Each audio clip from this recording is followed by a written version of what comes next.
만나면 좋은 친구 MBC.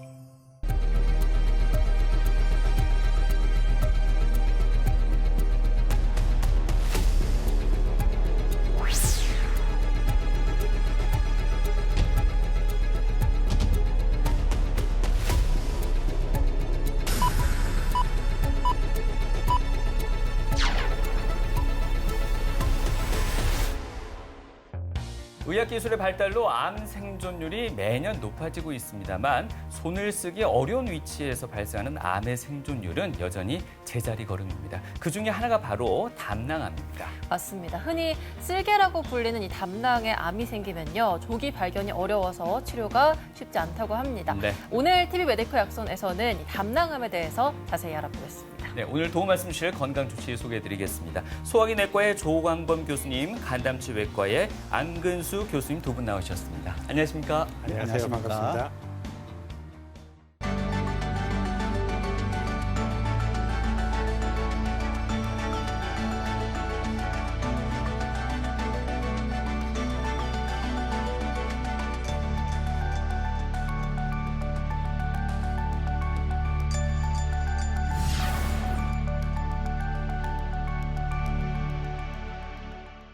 네, 우리 속담 중에 이런 표현들이 있습니다. 간에 붙었다가 쓸개에 붙었다가 한다. 네. 또 간이고 쓸개고 다 빼준다. 이런 표현들이 있는데요.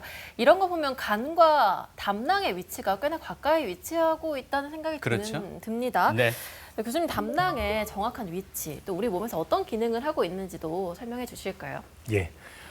먼저 간과 담낭의 위치는 우상복부에 간이 있고 담낭이 있습니다. 간에서 만들어진 담즙이 담관을 통해서 와서 담낭에 모였다가 식사를 하면 이것이 빠져나가서 12장으로 가게 됩니다. 옆에는 췌장이 있고 위장이 있는 그런 상황입니다. 그래서 담낭의 주 기능이 어떤 기능이 있느냐면은 주로 하루에 600cc 정도의 담즙이 만들어지거든요. 이 600cc 담즙이 만들어지는 것을 이제 담낭에 모아놨다가 밥을 먹으면은 이것이 꽉 짜주면서 12장으로 빠져나가게 됩니다. 이 빠져나가는 것이 특히 지방질을 분해시켜서 흡수되기 좋은 그런 형태로 만드는데 담즙의 기능이 굉장히 중요한 역할을 하게 되겠죠. 네. 그래서 담즙이 이렇게 모이다 보니까 여러 가지 저장 창고를 역할을 하는데 많은 문제가 생깁니다. 많이 아시는 것 중에 하나가 뭐냐면 담석이죠. 돌이 생기는 겁니다. 돌이 생기고 이 돌이 때로는 담낭벽을 자극을 하게 됩니다. 그러면 염증이 생기게 되고 이것이 반복적인 자극이 되면은 만성 담낭염이 되겠죠. 또 다른 하나는 담낭에 용종 같은 것이 또 생길 수 있습니다. 일부 용종은 암이 생길 수 있는 전구 증상이 있기 때문에 우리가 건강검진을 하면은 적극적으로 발견을 하게 됩니다. 그 외에 여러 가지 염증의 변화로 담낭벽이 두꺼워지거나 오늘 우리 주제처럼 담낭암이 생길 수 있는 그런 장기가 되게 됩니다. 그래서 담낭암이 어떤 거냐 보면은 담낭에 생기는 암을 주로 이야기합니다. 주로 이제 선암 종류라고 이야기를 하는데 담낭암은 발견이 참 어렵습니다. 왜냐하면 담낭이 조그만 장기고 벽도 조그만데 거기서 생기는 조기암 발견이 굉장히 어렵습니다. 그래서 대부분 증상이 없는데 증상이 생기면은 어느 정도 커졌단 말이거든요. 커지면은 수술하기 어려운 정도로 진행되는 상황이 굉장히 많습니다. 그래서 오늘 우리 주제 담낭암에 어떤 진단이 어렵고 하는 그런 문제가 생깁니다. 암이라는 것 자체가 전 세계적으로 이제 수많은 목숨들을 앗아가는 치명적인 질병이기도 네. 하지만 유독 담낭암이 많이 발생하는 국가가 따로 있다고 하더라고요. 여기 한국이 좀 포함이 됩니까, 교수님? 담낭암은 전 세계적으로 지리적인 차이가 있습니다. 예를 들면 우리나라, 인도, 파키스탄, 그리고 이제 북아프리카 정도, 이집트, 남미, 칠레, 볼리비아, 에콰도르 같은 나라에서 많이 생기고 있습니다. 이 나라에서 많이 생기고 있는 이유 중에 하나는 담낭암, 담관암의 중요한 원인 중에 하나가 감염이 있습니다. 이런 나라들은 이제 살모넬라, 특히 장티푸스 감염이 좀 많고 특히 우리나라처럼 간디스토마라는 흡충류가 많이 있습니다. 이런 이집트도 마찬가지고 우리나라도 마찬가지지만 큰 강가에 위치했을 때 이런 간흡충에 감염이 되고 이 이후에 몇십 년이 지나면은 이것으로 유발 요인이 되어서 담낭암이 생기는 요인이 많아진다고 생각됩니다. 네. 이렇게 한국이 높은 그 비율에 포함된다고는 하지만 그래도 여전히 담낭암을 좀 생소하게 느끼시는 분들이 많다는 그렇죠. 말이죠. 예. 그런 거 보면 우리나라 안에서만 봤을 때는 또 이 암 중에서 담낭암의 발생 빈도가 그렇게 높지는 않은 것 같은데 그렇죠. 거기에 대해서 조금 더 자세히 설명해 예. 주실까요? 21년도 국가 암 등록 통계를 보시면은 전체 암 환자 한 27만 명 중에 담낭암은 9번째, 약 2.7% 발생했습니다. 약 6, 7천 명 정도가 발생했죠. 전체 암에 비해서는 발생 빈도가 굉장히 낮습니다. 네. 그렇지만 다른 암에 비해서 상대적으로 5년 생존율이 별로 좋지는 않습니다. 그래서 2015년도에 발표된 국가 암 등록 통계를 보면은 담낭암이 전체적으로는 다른 암에 비해서 굉장히 낮은 그런 수치를 보이고 있는 상황입니다. 네. 담낭, 췌장, 간 모두 비슷한 위치에 다 모여 있는 장이기도 한데요. 담낭을 비롯해서 이토록 생존율이 낮은 이유는 따로 있을까요? 모든 암은 빨리 발견하면 치료 기회가 높아집니다.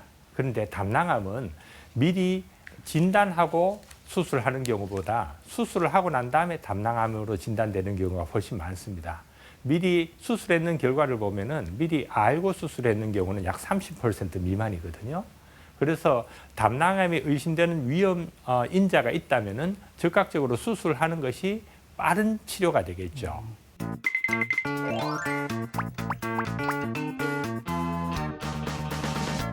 우리 몸속 장기 간에서 가장 가까운 친구가 아무래도 담낭이 아닐까 그런 생각이 듭니다. 담낭을 다른 말로 쓸개라고도 하는데요. 이 쓸개가 간과 십이장 사이에서 아주 유대관계를 잘 연결해 준다고 하는데요. 교수님, 우리 몸속에 담낭이 제거됐다, 없어졌다 이러면은 우리 몸에 어떤 변화가 있을까요?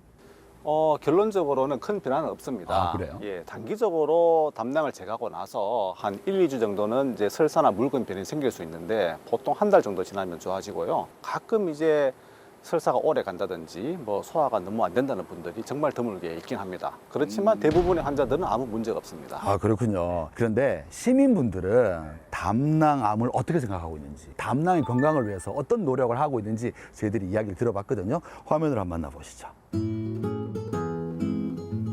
담낭암은 초기에는 증상이 거의 없는 걸로 알고 있어요. 담낭에 문제가 생기면 얼굴이 노랗게 변하는 그 황달로 변하는 거 아닌가요?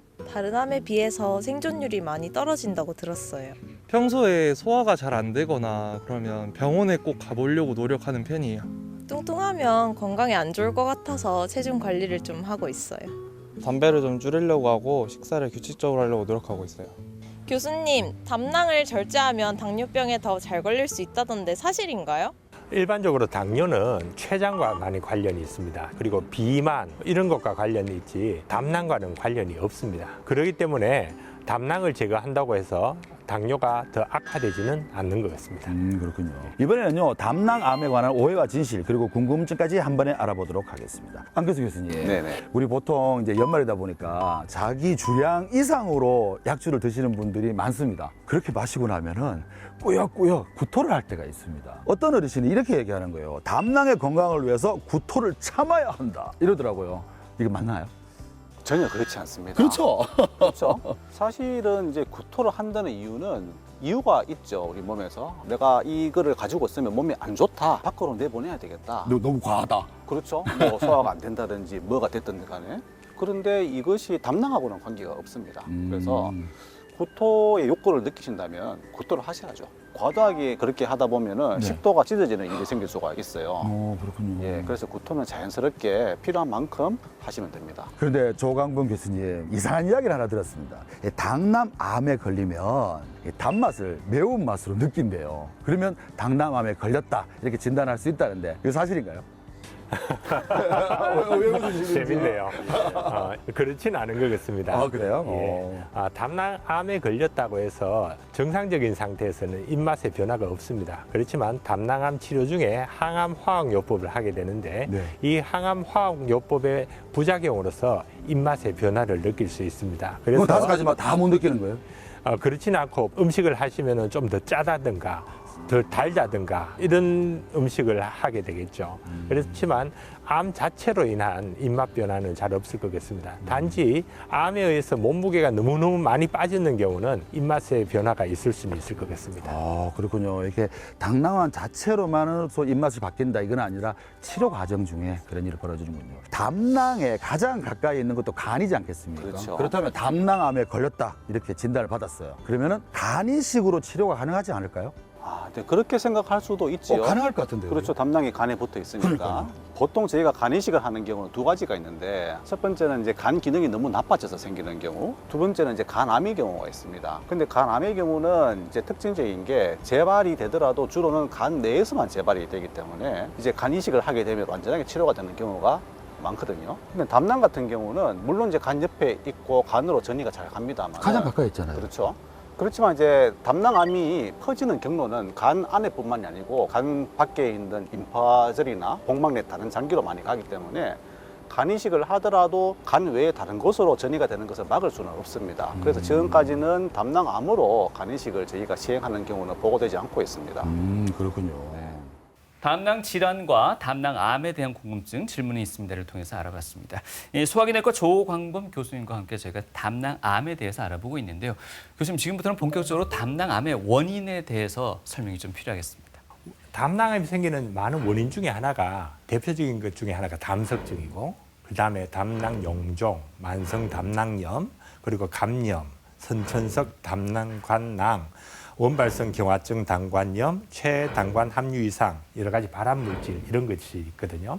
그렇지만 담석증을 보시면은 우리나라 사람들에게서는 암이 있는 경우에서 담석이 동반되어 있는 경우는 서구만큼 높지는 않습니다. 우리나라는 한 20-30%밖에 없는데, 서구에서는 담낭암이 있는 사람에게서 담석이 동반될 확률이 한 70-80%라고 다 나와 있거든요. 아마 환경적인 다른 요인이 작용한다고 볼 수 있습니다.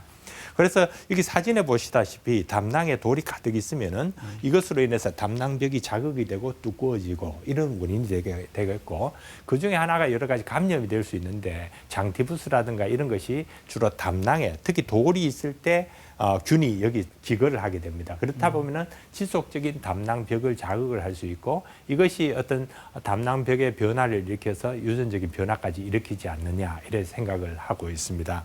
그러나 담석이 있다고 다 암이 생기지는 않고, 실질적으로 보면 한 2-3% 정도 미만이라고 생각됩니다. 그래서 나는 담석이 있는데 암이 생기지 않을까, 무조건 그렇게 걱정할 필요는 없을 것 같고, 그렇지만 담석이 크면은 클수록 담낭 내부가 그리 크지는 않거든요. 담낭 크기가 8에서 10cm이고 내부가 한 60cc 정도 들어갈 수 있는 공간이기 때문에, 담낭 안에 돌이 크면은 이게 주변에 자극을 일으키게 됩니다. 그래서 돌이 적을 때보다 클 때, 특히 3cm 이상일 때는 자극이 더 심하고, 그것 때문에 담낭염이 많이 생기기 때문에 암이 생길 가능성이 한 10배보다 정도 더 높아진다고 그렇게 이야기를 하게 됩니다. 네. 또 다른 하나의 인자는 결국은 만성 담낭염입니다. 만성 담낭염이라는 것은 담낭에 염증이 생긴 상태를 이야기하는데, 이게 급성이 아니고 만성이란 말입니다. 즉, 한 번이 아니고 자극적으로 계속 급성 담낭염이 반복적으로 하다 보면은 담낭벽이 두꺼워지는 그런 상황인데, 그 대표적인 원인이 담석이 되겠죠.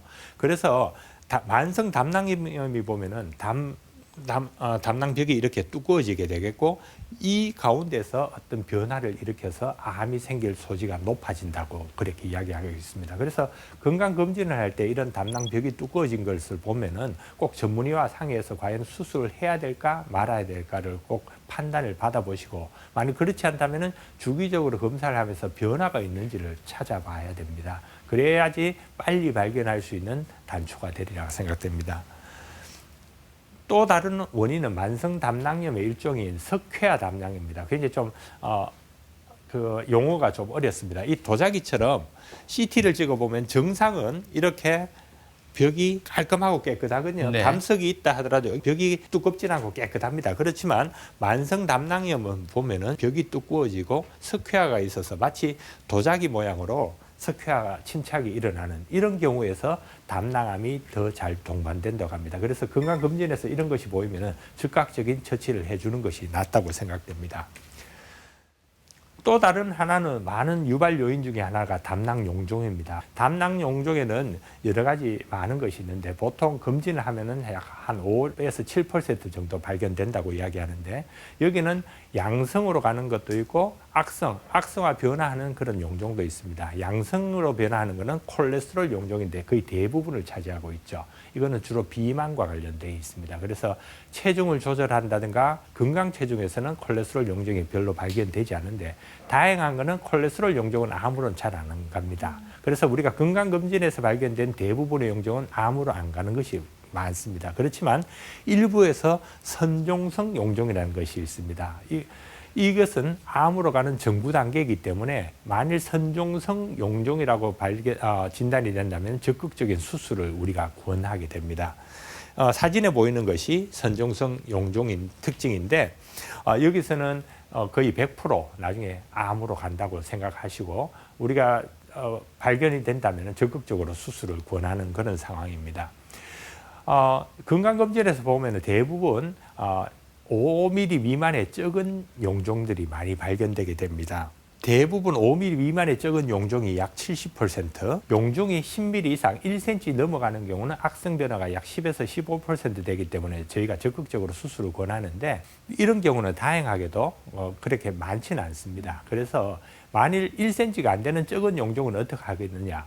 보통 병원에 가면은 5에서 한 10mm 정도, 한 2, 3% 정도가 암성 변화를 일으킨다고 하거든요. 그렇지만 그 말은 돌려보려면은 5에서 10mm 정도의 98%는 암이 아니다 이런 말입니다. 그래서 이런 경우 모두 다 수술합시다 하면은 98명 정도는 과잉 치료가 될 소지가 높습니다. 그래서 그런 경우는 좀 관찰해서 지켜봐서 이것이 자라든가 변화를 한다면은 적극적인 수술을 치료하는 것이 더 나은 합리적인 방법이라고 생각됩니다. 또 암이 잘 생기는 용종은 어떠냐면은 젊은 층보다 나이가 들었을 때 발견된 용종이 더 많이 생깁니다.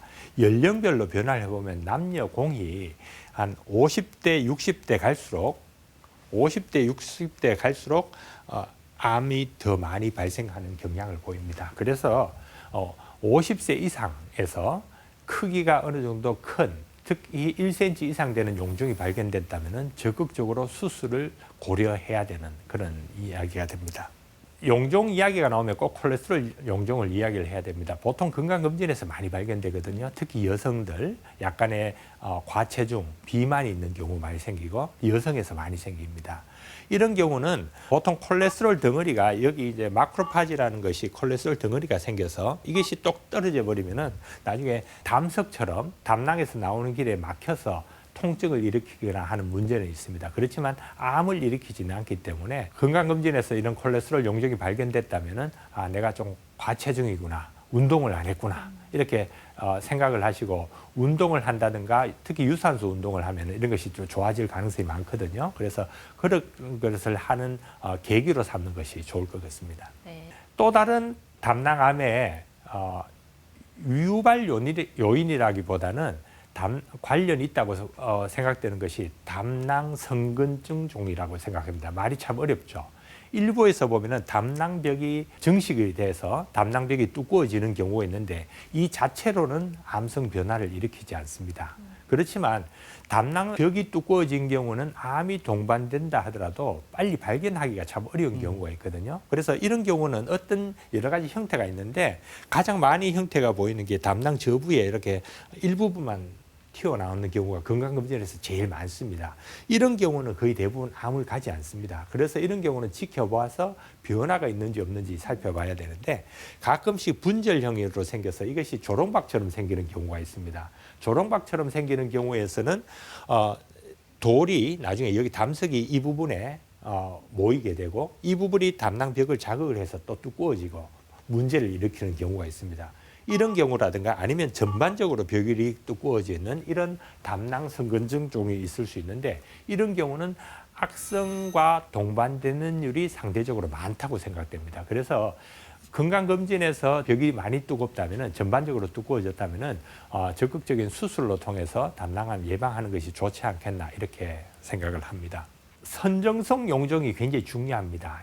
전체적으로 약 4, 5% 정도에서 발견되는데 이것은 결국 무조건 암으로 가는 상황이기 때문에 무조건 수술을 하라고 이야기하게 되겠죠.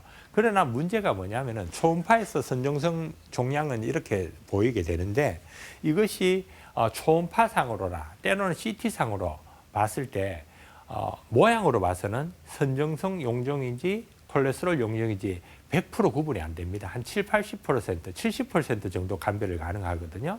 나중에 사진을 한번 보여드리긴 하겠지만 어떤 경우는 이것은 콜레스테롤 용종인 것처럼 보이는데 선정성 용종일 수도 있고 선정성 용종이라고 수술을 했는데 콜레스테롤 용종이 나올 경우가 있습니다.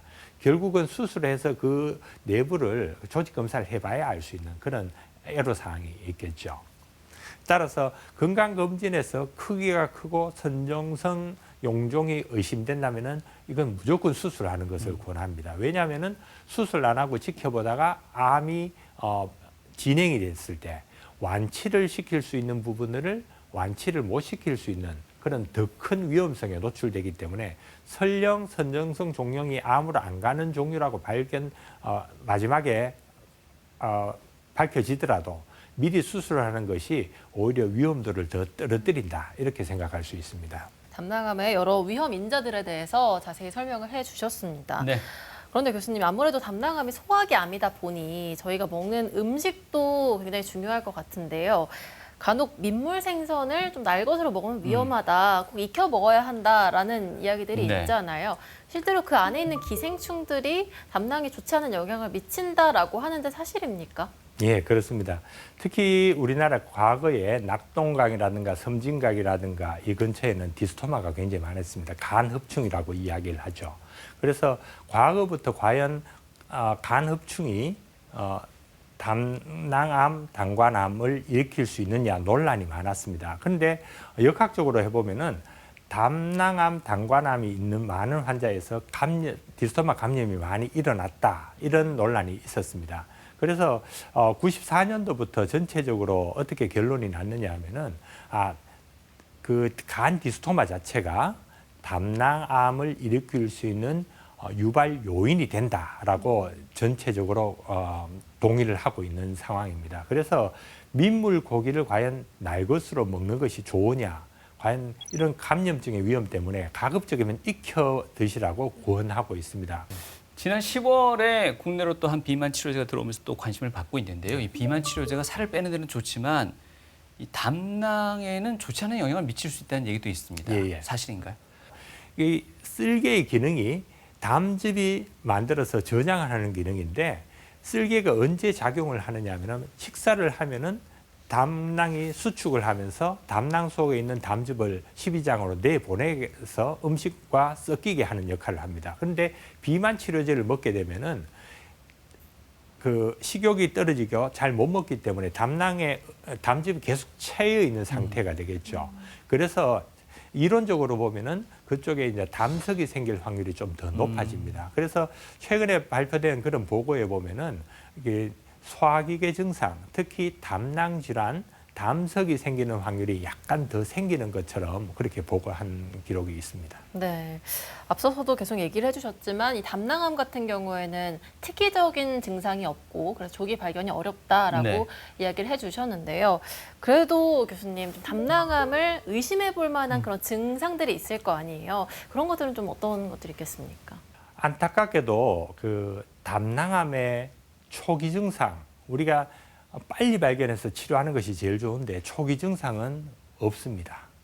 그래서 만일 증상이 생긴다면은 좀 진행되는 상황이 굉장히 많습니다. 왜냐하면 담낭의 위치가 담관에서 나오는 길에 생기기 때문에 담관을 눌러서 생기는 황달이라든가 식욕감퇴라든가 때로는 통증이라든가 생길 수 있는데 이런 증상이 생기는 경우는 어느 정도 암이 진행된 상황에 생기는 경우가 많습니다. 그래서 우리가 흔히 건강검진을 많이 하죠. 건강검진을 하면 소화가 잘 안 됩니다 하는 것은 굉장히 비특이적인 증상이거든요. 그런 경우는 보통 병원에 가서 내시경만 하고 끝나는 경우가 많은데 이 소화기관에 작용하는 것이 췌장도 있을 수 있고 담낭도 있을 수 있고 위장도 있을 수 있고 여러 가지 많은 원인이 있을 수 있습니다. 그래서 꼭 위 내시경만 하지 마시고 초음파라든가 이런 걸 해서 혹시 췌장에 문제가 있는지 아니면 담낭에 무슨 문제가 있는지를 전문가가 상담하시는 것이 제일 좋은 방법이 되지 않겠나 이런 생각됩니다. 조금이라도 의심 증상이 있다면은 바로 정확한 검사를 통해서 진단을 받는 것이 좋겠습니다. 어떤 진단법을 통해서 담낭암을 진단해낼 수 있을까요? 예, 보통은 흔히 건강검진을 할 때 복부 초음파를 하겠죠. 보통은 초음파를 하면은 가장 빨리 쉽게 할 수 있는데 초음파에 보시면은 이렇게 담낭이 용종이 이게 내부에 보이게 됩니다. 진단율이 약 80% 이상 되겠죠. 굉장히 좋습니다. 여기서 만일 발견이 된다면 그 다음에 CT라든가 MRI 같은 걸 찍게 되겠고 특히는 이제 내시경 초음파, 입안에 집어넣어서 하는 초음파 굉장히 좀 정확하게 볼 수 있거든요. 그런 걸 한다든가 역행성 췌장도 조영술 같은 것을 할 수 있는데 일단은 검진 차원에서는 초음파라든가 CT가 가장 좋은 방법이라고 생각됩니다. 그렇지만 단점이 있습니다. 한번 보시면은 두 증례를 가지고 나왔습니다. 이 초음파거든요. CT에서 초음파 보면은 담낭 안에 이렇게 용종이 발견되고 있고 용종이 발견됩니다. 둘 다 7mm. 모양 봐서는 똑같지 않습니까? 네. 그래서 이분은 CT를 찍었는데 모양이 똑같습니다. 초음파를 해봐도 거의 비슷합니다. 모양이. 그래서 결국은 수술을 했는데 결론은 한 분은 콜레스테롤 용종이 나오고 한 분은 선종성 용종이 나왔습니다. 그래서 이런 그 영상학적 검사가 100% 완전한 것이 아니기 때문에 좀 이상하다면은 추적 검사를 한다든가 다른 정밀 검사를 해서 보는 것이 중요할 것 같습니다. 네, 마지막으로 잠시 후에 저희가 이 담낭암의 수술적 치료 방법에 대해서 알아볼 텐데요. 네. 그 전에 이런 수술이 어려운 환자들 같은 경우에는 좀 어떤 치료가 이루어지는지도 궁금합니다. 예, 안타깝게도 이제 수술 가능한 사람은 한 30% 정도밖에 안 되거든요. 그래서 그 나머지 70%는 과연 어떻게 해야 될까가 문제입니다. 이 담낭암이 생기는 경우는 담관을 커져서 담관을 누르는 경우 황달이 생기는 수가 있습니다. 황달이 생기면은 간 기능이 떨어질 수 있기 때문에 수술 후에 회복이 늦어질 수 있는 그런 문제가 생깁니다. 그래서 황달이 생긴 경우에는 내시경이나 경피적 방법을 통해서 담관에 스텐트를 꼽아서 황달을 빼주는, 배액해주는 그런 방법을 해야 됩니다. 그거는 이제 증상 조절을 위한 그런 방법이 되겠고요. 수술의 대상도 안 된다. 그럼 나는 앞으로 어떻게 해야 되냐. 이런 분들이 안타깝게 생길 수 있습니다. 이런 경우는 저희가 항암 치료를 한다든가 항암 방사선 치료를 한다든가 하는 방법들이 있는데 안타깝게도 이 담관암이라든가 담낭암은 항암 치료나 면역 치료에 그렇게 썩 좋은 그런 반응이 좋은 그런 종양은 아닙니다. 그래서 만일 그런 경우라면은 우리 전문가들과 상담하면서 그 개개인에 맞는 맞춤형 치료로 진행을 해야 되리라고 생각됩니다.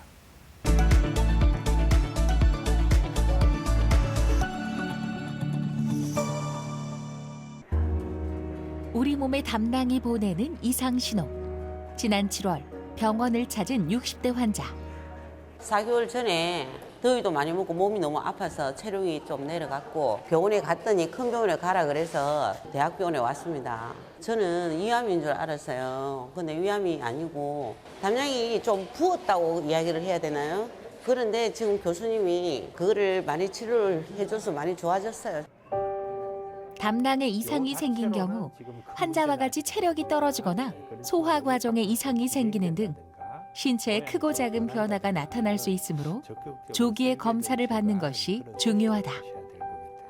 이 환자는 반복된 담낭 염증에 의해서 만성 담낭염이 생겼고 그 결과 담낭벽이 지금 두꺼워져 있습니다. 향후 담낭암도 두꺼워진 경우로 발견될 수 있기 때문에 우리가 암으로 추가적으로 진행할지 이것을 판단을 해야 됩니다. 현재는 약물 치료를 통해 담낭의 병변 부위를 꾸준하게 추적 관찰 중이다. 소화불량 증상이 생기면은 꼭 내시경뿐만 아니라 담도, 담낭에 문제가 있는지 초음파나 때로는 CT 검사를 해서 확인을 해줄 필요가 있습니다. 우선은 약을 좀 드시면서 반복적인 염증을 일으키는 만성 담낭염 역시 추후 담낭암의 위험 요인으로 작용할 수 있어 각별한 주의가 필요하다. 그렇다면 담낭에 암이 발생한 경우 환자들이 가장 흔하게 호소하는 증상은 무엇일까? 평상시에도 위장이 안 좋았지만은 자꾸 소화가 안 되고 화장실이 좀 자주 가게 돼가지고 2주 정도 약을 썼는데도 잘 안 나으니까 대학병원에 와서 검사를 하게 되었습니다. 밥을 먹고 나면 항상 속이 쓰리고 불쾌한 증상이 계속됐다는 한성희 씨. 담낭암의 전조 증상이었다. 소화가 안 되는 증상이 심했고 소화기내과에서 검사를 해보니까 담낭 안에 돌이 있고 담낭이 많이 팽창돼 있었어요. 그래서 이제 급성 담낭염으로 저희가 진단을 하고 일단 담낭 절제술을 먼저 시행을 했습니다. 근데 시행 후에 조직 검사를 보니까 이게 담낭암 2기로 판단이 되어서 간 절제술, 임파선 절제술을 같이 받았고 지금까지 뭐 재발 없이 잘 지내고 있습니다. 그 어머니 여기에 이제 이 사진이 옛날에 수술하기 전의 사진입니다. 보면 이제 썰개가 빵빵하게 염증이 심하게 와 있고 여기 하얀 게 돌들이거든요. 그때는 어르신이 이제 정상도 소화가 안 되고 있었고 저희가 데이터상으로 보면은 이제 담낭암이 침륜된 깊이가 담낭암의 근육전까지 침범된 경우를 저희가 2기로 보는데 주위의 간이나 주위의 임파선으로 이제 전이가 될 확률이 상당히 높다고 나와 있기 때문에 최근에는 이제 표준화가 되어 있어서 그런 경우는 추가적인 확대 수술이 필요하다고 되어 있습니다. 다만 간절제술은 경우에 따라가 다른데 이 환자분은 암이 위치한 부위가 간에 접해 있는 부위가 됐기 때문에 주위에 있는 간도 추가적으로 절제를 하였습니다. 이 환자분은 항암 치료를 하지 않았고요. 6개월 정도 간격으로 병원 오셔가지고 이제 CT나 혈액 검사를 통해서 재발을 하는지 모니터링을 하고 있습니다. 그래서 재발하는 경우 없다면 저희가 추가적으로 더 할 치료는 없고요. 조기 진단, 적극적인 치료만이 담낭암의 위협으로부터 소중한 생명을 지킬 수 있다. 다 나으면은 우유나 고기, 지방 단백질을 좀 실컷 먹고 싶습니다.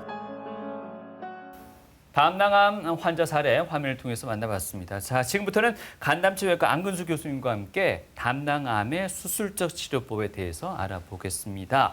그런데 앞서 담낭암이 진행될 경우에는 증상이 좀 식욕도 떨어지고 구토, 구역질 등등의 증상이 나타난다고 말씀 주셨단 말이에요. 그럼 사람들 보통 흔히 이제 뭐 위장에 문제가 있지 않나 해서 이곳저곳 다니시다 보면은 정작 진단이 너무 늦어지는 경우도 있을 것만 같습니다. 그런 환자 사례들이 있습니까? 예, 맞습니다.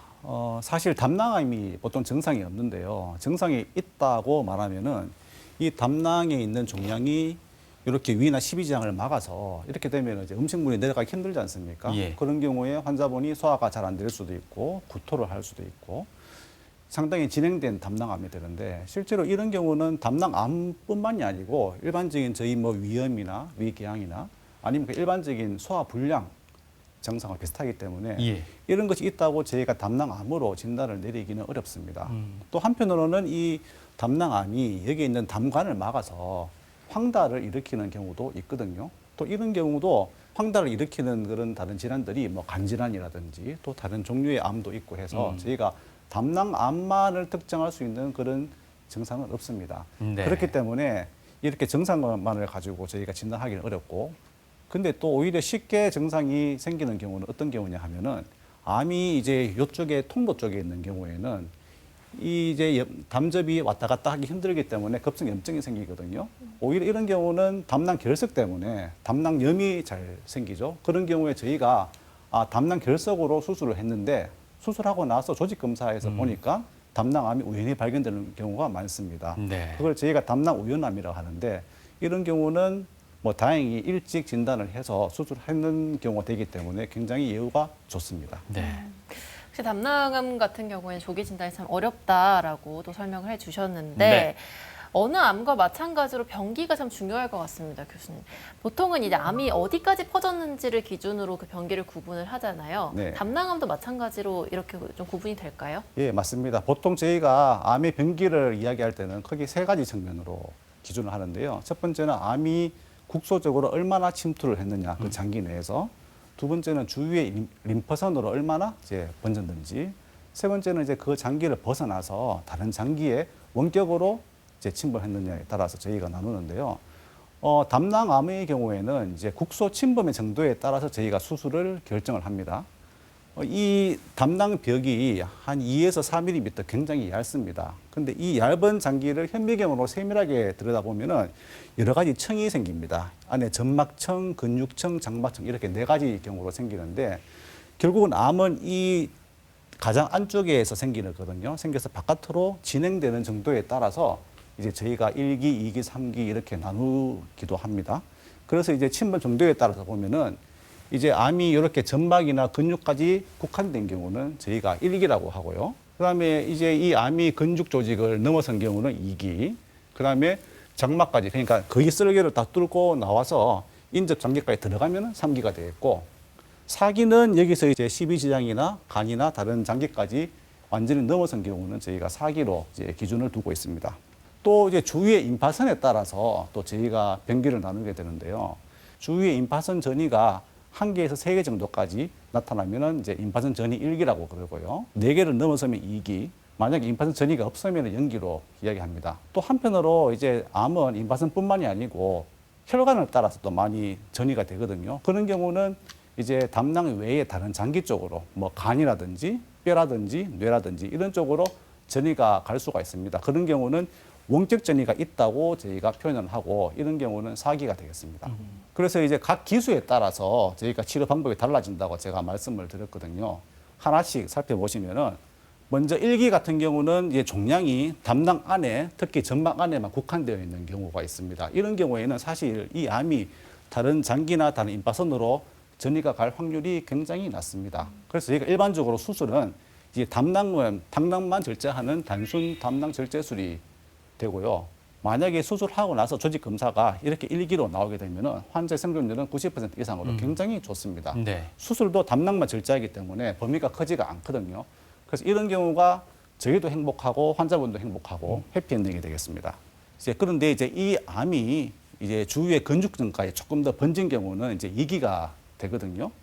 자, 이런 경우는 그래도 여전히 담낭 내에 국한되어 있기 때문에 기본적으로는 저희가 담낭 절제술을 시행하게 됩니다. 그런데 이런 경우에는 이제 한 20-30% 정도에서는 주위의 임파선으로 전이가 가 있는 경우가 많습니다.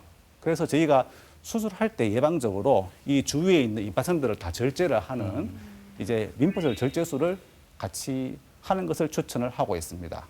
그 다음에 선택적으로 저희가 이 담낭 주위에 있는 간을 일부를 절제를 해주는 간 절제술을 할 수도 있고 안 할 수도 있습니다. 이것은 이제 종양의 위치가 일반적으로 간 쪽에 가까우면은 이제 간을 절제하는 경향이 있고, 그렇지가 않으면 하지가 않는데, 이것도 아직까지 정해진 약속은 없습니다. 그래서 이런 경우는 저희가 수술장에서 환자 상태를 보고 저희가 선택적으로 진행할 수 있겠고, 만약에 환자분이 나이가 너무 많다든지 전반적인 컨디션이 좋지가 않으면은 저희가 뭐 림프선 절제술이나 간 절제술 생략하는 경우도 있습니다. 하지만 표준적으로는 단순하게 담낭 절제술을 한 그 이외에 림프절이나 간 절제술을 추천하고 있습니다. 다음에 3기는 이제 담낭을 벗어나서 주위의 간 쪽이나 아니면은 여기 있는 십이지장 대장 쪽으로 침범했는 경우가 되겠는데요. 이런 경우는 이제 단순하게 담낭만 절제를 하면 안 되고 침범되어 있는 장기까지 같이 잘라주는 이제 침범 장기 절제술이 필요하겠습니다. 또 당연히 아까 전에 말씀드렸던 이제 주위의 림프절도 같이 절제를 해주는 수술이 필요하겠습니다. 네. 그런데 만약에 이제 암의 위치가 담낭에서 담관 쪽에 가까운 이쪽 지역에 있을 경우에는 이것이 좀 더 진행하면은 이 담관을 같이 막아서 황달이 생기기도 하거든요. 또 이런 경우는 저희가 단순하게 담낭만 자르다 보면은 이 암이 불충분하게 나올 수도 있습니다. 그래서 이런 경우는 담낭뿐만이 아니고 이 주위에 있는 담관까지 같이 자르는 담관 절제술이 필요하겠고, 이후에 이제 소장을 잘라서 이 담관과 붙여주는 문합술이 추가적으로 필요하겠습니다. 예, 다음에 이제 4기는 이제 담낭암이 주위에 장기를 2개 이상 침범한 경우가 되겠고, 주로는 이 주위의 혈관까지 같이 침범한 경우가 많습니다. 이런 경우는 조금 수술이 복잡해서 담낭도 절제를 하고 침범된 주위 장기도 절제를 하면서 혈관 절제술도 해야 되는데, 이런 경우는 범위가 너무 넓어서 일반적으로 수술을 하지 못하는 경우가 많고, 또 수술을 하더라도 굉장히 예후가 좋지 않은 경우가 많습니다. 보셨다시피 담낭암의 병기에 따라서 수술이 매우 간단할 수도 있고 매우 어려울 수도 있는 굉장히 이제 수술의 범위가 다양한 이제 암이 되겠습니다. 네. 예. 상당히 불안하게 느껴지는 4기 마지막 장면이었는데요. 네. 그렇다 보니 담낭에 종양이 있거나 담낭암 가족력이 있으신 분들은 네. 예방적 차원에서 네. 담낭암 진단이 나지 않아도 이 담낭을 절제하는 그런 상황도 있나요? 예, 사실 그렇게 생각할 수도 있는 것이 담낭 절제술 자체가 그렇게 위험성이 큰 수술은 아니기 때문에 고려를 해볼 수도 있겠는데요. 실제로 담낭암이 이제 유전적으로 바로 유전이 되는 경우는 사실 굉장히 드뭅니다. 대부분은 후천적인 환경의 영향이라든지 아니면 유전자가 후천적으로 변이가 되는 경우가 많은데요. 그래서 사실 단순하게 저희가 뭐 가족 중에 한 명이 담낭이 있다고 해서 담낭 절제술을 저희가 시행하지는 않는데요. 대신에 이제 가족 중에 한 명이 환자가 있으면은 사실 이제 가족이라는 것이 생활 습관이 비슷하지 않습니까? 같은 환경에 놓여 있고. 그렇죠. 비슷한 음식을 같이 먹고 환경에서 같이 자라고 하기 때문에 그래도 이제 그런 경우는 일반인들보다 한 담낭암의 발생 위험이 한 서너 배 높다고 알려져 있습니다. 그래서 이제 그런 가족력이 있는 환자들이 아까 전에 말씀드렸다시피 뭐 담낭 결석이 있다든지 용종이 있다든지 그런 문제가 있으면은 일반적인 경우보다는 조금 더 적극적으로 저희가 수술을 권유를 하고 있고요. 또 만약에 정말 저희 부모님이 담낭암이 있었는데 내가 너무너무 불안하다. 그런 경우는 오히려 수술을 바라시는 것도 괜찮다고 생각을 합니다. 네. 네. 다른 암 같은 경우에는 이렇게 암이 많이 퍼졌을 경우에 네. 수술하기 전에 항암을 먼저 하고 수술을 하는 경우도 예. 있더라고요. 담낭암 같은 경우에도 적용이 되는 부분일까요? 그렇죠. 그것을 저희가 선행항암요법이라고 하고요. 뭐 개념은 예를 들어 이렇게 종양이 주위 조직에 많이 퍼져 있으면 수술하기 힘들기 때문에 미리 항암 치료를 해서 이 종양의 범위를 줄여서 수술이 가능한 정도로까지 만들어 놓고 수술을 하는 그런 개념이거든요. 실제로 지금 대장암이나 유방암 같은 경우 상당히 많이 시행되고 있고 최근에 생존율이 많이 좋아졌습니다. 네. 또 심지어 췌장암도 과거에 굉장히 예후가 좋지 않았었거든요. 근데 췌장암도 항암제가 많이 좋아져서 지금은 이렇게 조금 퍼진 췌장암 같은 경우는 저희가 항암제를 먼저 써서 범위를 줄여놓고 수술을 해서 좋은 결과를 보이는 사람들이 많습니다. 근데 안타깝게도 이 담낭암 같은 경우에는 아직까지 항암 치료에 대한 반응이 굉장히 좋지가 않아서 저희가 아직은 선행화학요법을 시행하고 있지 않습니다. 그 추후에 지금 여러 가지 임상 연구가 진행되고 있거든요. 그 추후에 만약 이런 좋은 약제가 저희가 쓸 수 있다면은 이제 담낭암 환자도 상당히 이제 예후가 좋아지지 않을까 기대가 됩니다. 네.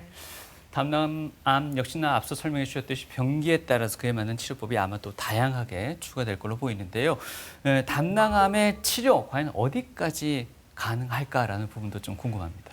예, 사실 이제 담낭암이 이제 아까 말씀드렸다시피 항암화학요법이라든지 또 방사선 치료 굉장히 제한적이기 때문에 제가 사실은 담낭 절제술을 이제 수술을 하는 쪽으로 기대를 하는 것이 제일 현실적으로 이제 맞거든요. 네. 그럼 어떤 식으로 수술이 진행되느냐 제가 잠깐 살펴보면은 저희가 전통적으로는 이제 개복 수술을 해왔죠. 이렇게 배를 이제 이렇게 세로로 또는 비스듬하게 이렇게 절제를 해서 안에 장기를 드러내는 수술을 하는 이제 개복 수술이 있고 또 최근에는 이제 복강경이나 로봇 수술처럼 이제 이렇게 배를 많이 절개하지 않고 구멍을 몇 개를 뚫어서 이 안에 기구를 넣어서 하는 수술이 있습니다.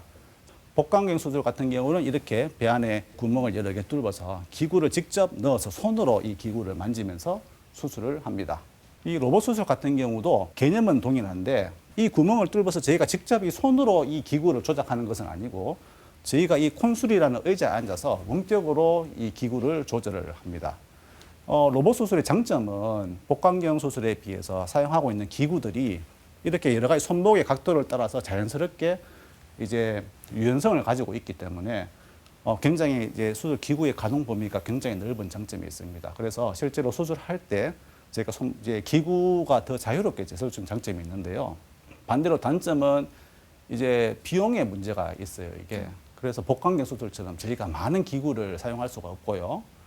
또 수술하다가 저희가 급한 상황이 발생할 수 있죠. 갑자기 뭐 출혈이 많이 생긴다든지 그런 경우에 복강경 수술은 저희가 빨리 대처가 가능한데 이 로봇 수술은 그런 대처가 좀 느린 단점이 있습니다. 그래서 저희가 현재 시점에서 로봇 수술이냐 복강경 수술이냐 무엇이 좋다고는 저희가 알려진 게 없습니다. 그래서 이것은 환자분의 상태에 따라서 충분히 상의 후에 결정하는 것이 좋겠고 환자분이 이제 병이 많이 진행되었을 경우에는 사실은 로봇 수술이나 복강경 수술보다는 옛날에 하던 개복 수술이 훨씬 더 환자에게 안전하기 때문에 저희가 수술의 종류를 선택을 할 때 누구는 개복을 할 것이냐 아니면 복강경 로봇을 할 것이냐는 환자분의 상태에 따라서 저희가 거기에 맞게 선택하는 것이 좋겠습니다. 네, 교수님께서 뭐 방사선 치료나 그런 항암요법보다는 아직까지는 이런 절제술이 가장 효과적이다라고 설명을 해주셨는데 이 담낭 자체가 담즙을 생성을 해서 소화를 돕는 기능을 하다 보니 담낭을 절제했을 경우에 소화 기능에 좀 문제가 생기지 않겠냐 하는 우려도 있으실 것 같거든요. 큰 문제는 없을까요? 담낭 절제술은 주로 이제 뭐 담낭 결석이라든지 용종이라든지 뭐 여러 가지 양성 질환의 수술을 많이 하지 않습니까? 굉장히 빈도가 많습니다. 우리나라 1년에 수술하는 빈도가 5위 안에 들어갑니다. 그러면 환자분들이 이제 그래도 장기가 기능하는 장기이기 때문에 그럼 이 장기를 절제해도 괜찮으냐 이렇게 많은 의문을 가지고 있는데요.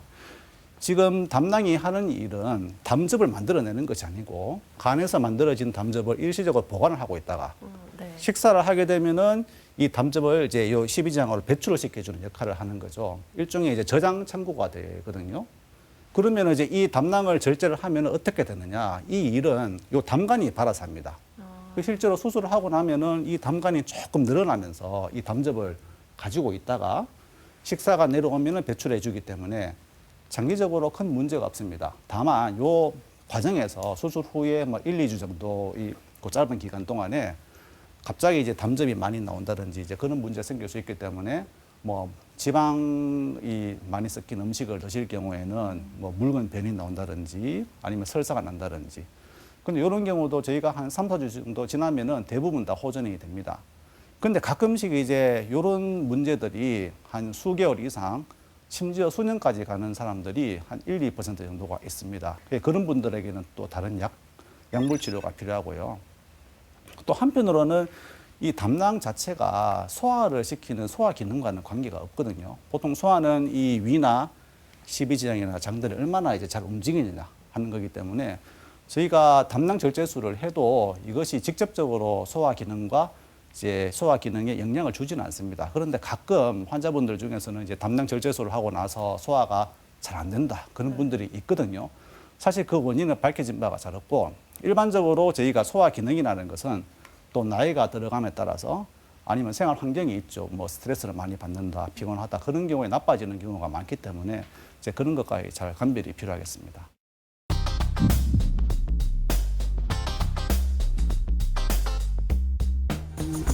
담낭암에 이상한 소문이 있습니다. 예후가 별로 좋지 않다. 그래서 이번에는요, 담낭암을 걱정하시는 분들의 시청자 사연을 모아봤습니다. 선생님, 최근 조기 담낭암을 진단받은 60대 여성분의 사연입니다. 다행히도 건강검진을 통해서 이 암을 조기에 발견했다고 하네요. 그래서 담낭 절제술을 지금 앞두고 있다고 합니다. 그런데 담낭 절제술을 받은 사람은 소화액 분비가 되지 않아가지고 평생 소화제를 달고 살아야 한다 이야기를 들었는 모양이에요. 사실인가요? 그렇지는 않습니다. 소화가 잘 안 되는데요? 예, 원래 소화액은 췌장에서 나오는 소화액이 소화의 대부분을 담당하고 있고 담낭은 단지 저장 주머니로서 역할을 하고 있습니다. 담낭을 제거했다 하더라도 실질적으로 소화장애는 크게 일어나지는 않는다고 이론적으로 볼 수 있습니다. 그런데 제 주위에 담낭암을 수술하신 분들도 여전히 소화가 잘 안 된다는 이야기를 자주 하시거든요. 왜 그런 거예요? 그건? 예, 그런 경우는 소화액의 부족이 문제가 아니라 네. 위장에서 십이장, 대장까지 연동 운동이라고 네. 하고 있는데 이 연동 운동에 부적절하게 일어나는 그런 결과로 아마 소화가 더부룩한 느낌을 네, 맞아요. 느낀다든가 이런 증상이 생기거든요. 그런 경우에는 위장관 운동을 증진시킬 수 있는, 조절할 수 있는 그런 약제를 복용하면 오히려 더 도움이 되고 소화제로는 별 도움이 안 될 것 같습니다.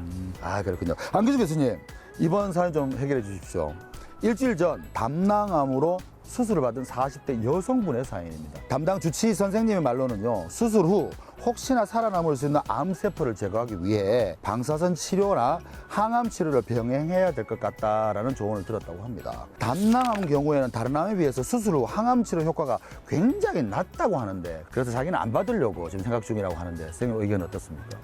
예, 항암 치료나 방사선 치료를 결정하는 것은 이제 담낭암이 얼마나 진행이 되었고 또 재발의 위험이 얼마나 많으냐에 따라서 제가 결정해야 될 문제인데, 일반적으로 담낭암이 1기라면 굉장히 예후는 좋습니다. 그래서 그런 경우는 뭐 항암 치료나 방사선 치료를 논의하지는 않고요. 2기인 경우에도 상대적으로 예후가 괜찮기 때문에 저희가 일반적으로 진행하지 않습니다. 다만 임파선 전이가 있는 3기 이상의 경우에는 이제 수술 후에 재발할 가능성이 많기 때문에 그때는 저희가 항암제와 방사선 치료를 권하는데요. 네. 이제 사실 담낭암은 이제 항암제가 잘 듣는 확률이 높지는 않습니다. 예를 들어서 뭐 유방암이나 대장암 이런 경우는 굉장히 항암제가 효과가 좋지 않습니까? 네네. 담낭암은 그러지가 않기 때문에 저희가 모든 환자들한테 이제 항암치료를 권유하지는 않고요. 환자분들의 상태가 좀 양호하다. 또 환자분이 이제 좀 부작용을 감수할 수 있는 체력적인 상태가 된다고 저희가 판단하는 경우에 저희가 이제 선별적으로 권유를 하고 있습니다. 그렇군요. 이분이 그렇다면은 의사 선생님께서 항암 치료와 방사선 치료를 병행해야 된다는 진단을 내렸다면 이분은 지금 최소한 다른 데로 조금 더 확장되어 있기 때문에 좀 이제 그럴 위험이 많다고 판단하는 거죠. 예. 네, TV 메디컬 역선 오늘은 담낭암의 진단과 치료법에 대해서 알아봤습니다. 네. 끝으로 조광범 교수님부터 우리 시청자분들께 당부하고 싶은 말씀 있다면 부탁드리겠습니다. 예. 오늘 담낭암에 대해서 여러 가지 이야기가 있었습니다. 모든 암이 그렇듯이 가장 중요한 것이 생활 습관의 개선이 가장 중요한 방법 중에 하나라고 생각됩니다. 예를 들면은 담낭암은 비만이라든가 당뇨라든가 대사성 질환 이런 것들과 관련이 있습니다.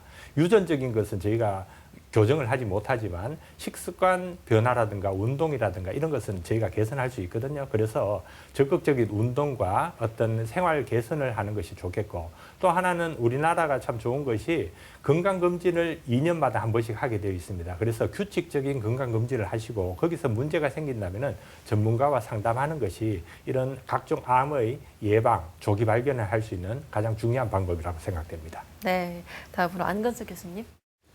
예, 담낭암이 사실은 진단도 어렵고 수술을 해도 예후가 안 좋은 경우도 많지만 다 그런 것은 아닙니다. 아까 제가 말씀드린 것과 같이 빨리 쉽게 수술이 되는 경우도 있고 수술 후에 좋은 예후를 보이는 경우도 많기 때문에 담낭암 진단을 받더라도 그렇게 먼저 절망하실 필요는 없습니다. 또 때로는 진단이 늦어서 이제 많이 병기가 진행되어 있더라도 치료 후에 좋은 결과를 보이는 분들도 있습니다. 그래서 저희와 같이 잘 협조하셔가지고 두려워하지 마시고 진료에 씩씩하게 나가주시고 저희들도 최선을 다해서 함께 도울 수 있기를 약속드리겠습니다. 네. 말 그대로 예방하지 못하면 한 방에 무너질 수도 있는 게 바로 담낭인 것 같습니다. 네. 이 정기검진 통해서요, 몸속에서 묵묵히 소화 기능을 수행하고 있는 우리 담낭의 건강에 대해서 조금 더 신경 쓰셨으면 좋겠습니다. 네, 담낭암에 대해서 유익한 정보 전해주셨죠? 네. 소화기내과의 조광범 교수님, 간담체외과의 안근수 교수님, 오늘 말씀 고맙습니다. 고맙습니다. 감사합니다. 예, 수고하셨습니다.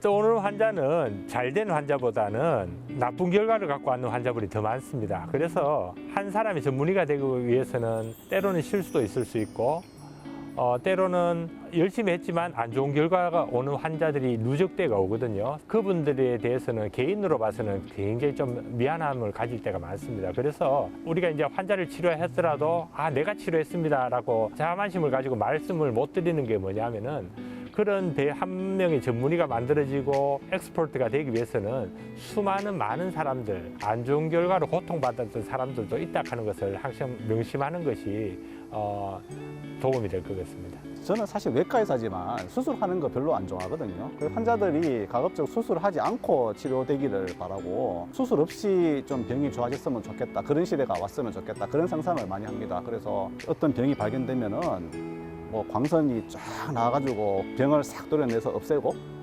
뭐 어떤 부위에 결손이 생겨지면 이제 뭐 인공물 같은 걸로 싹 갖다 붙여서 없애고 뭐 3D 프린트 이런 거 있지 않습니까? 예, 그래서 좀 그런 상상을 좀 많이 해요. 그래서 수술 없는 세상이 왔으면 좋겠다.